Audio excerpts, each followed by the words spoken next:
The word evil gets thrown around a lot in our American political discourse, pretty casually sometimes, and it's not always true, it's not always accurate, but sometimes it just feels like it fits because in this case, the Department of Health and Human Services proposed budget for next year eliminates a specialized suicide hotline service for LGBTQ youths and young adults. They can pay for it.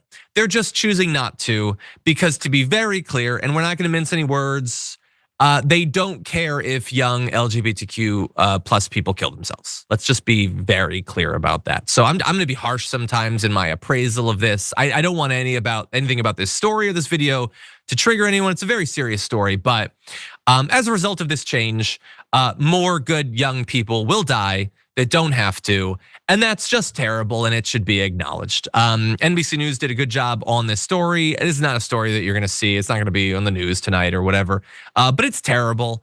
And is it, in the top 10 most terrible things they do this week? I don't know. They do a lot of truly evil stuff, but it's terrible, and I wanna give you the details. So they did this budget proposal. They published it last Friday. It designates $520 million for 988. That's the suicide prevention line, and for behavioral health crisis services, which is the same amount that had previously been provided for 988 under the Biden administration. But the issue is that the portion of that funding that goes specifically to LGBTQ counseling, that has been ended. Now, a spokesperson, Rachel Cawley, spokesperson for OMB, noted that the proposed budget would provide the same amount, as I said, quote, "It does not, however, grant taxpayer money to a chat service where children are encouraged to embrace radical gender ideology by counselors without consent or knowledge of their parents." Now, that's propagandistic, homophobic BS. But I just wanted to commit to video that this person, Rachel Cawley, is now defending a change that will result in kids dying because I don't want them talking gay with people on the phone. They might trans them on the phone. So who cares if some of them don't get the help that they need in their darkest moment? Who cares if some of them in fact die? It was weird and queer and trans that I don't like it. That's who Rachel Cawley is.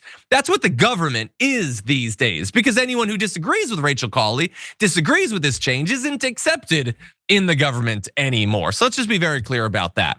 Now let's go back in time a little bit and talk about how we got this service and what it's achieved over time. So the National Suicide Prevention Lifeline began 20 years ago, back in 2005. In 2020, Trump signed legislation designating 988 as the new lifeline number by 2022. So he actually set up the non-LGBTQ specific part of this. That legislation required 988 to provide LGBTQ youth and young adults who call the line with access to specially trained staff and partner organizations, noting that queer and trans youth are more than 4 times more likely to contemplate suicide than their peers, with 1 in 5 LGBTQ youth and more than 1 in 3 transgender youth reporting attempted suicide. So there is a case to be made that the vast majority of the funding, or at least the disproportionate funding, should go towards this community. Instead, none will go to this community. And can we just stop to acknowledge what a perfect vertical solution to getting young LGBTQ plus people to kill themselves the right has set up here?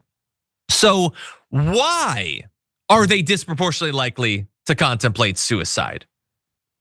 Queer people in general, trans people specifically. Why? Genetics? No. Fate? The constellation? No. It's because of the right. It's because of the homophobia. It's because of the transphobia. It's because of the nonstop assault on their ability to simply live as people in America. And so they create the demand for these services, and then they defund the services.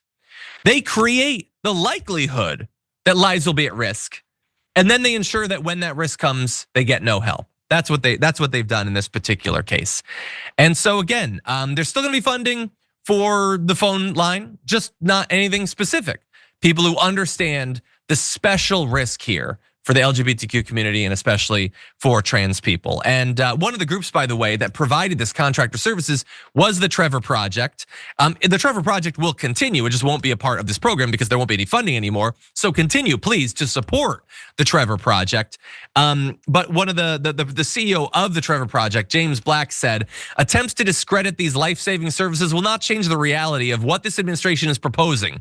The elimination of a national suicide prevention program run by 7 leading crisis contact centers that has supported over 1.3 million LGBTQ plus youth across the US with best practice crisis care. And this is just, again, you think that they didn't have this little bit of money?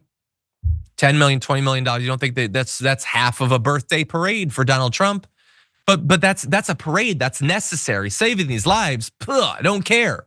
Again, identity politics, the culture war drives all of this nonsense. And they've done so much recently. We can't go into the full list or whatever, but we'll just put up this graphic for 1 sec so people can pause for it if they want. It has been one thing after the other attacking the LGBTQ plus community nonstop, because that's how you distract and pay off your base so they don't realize that you're robbing them blind.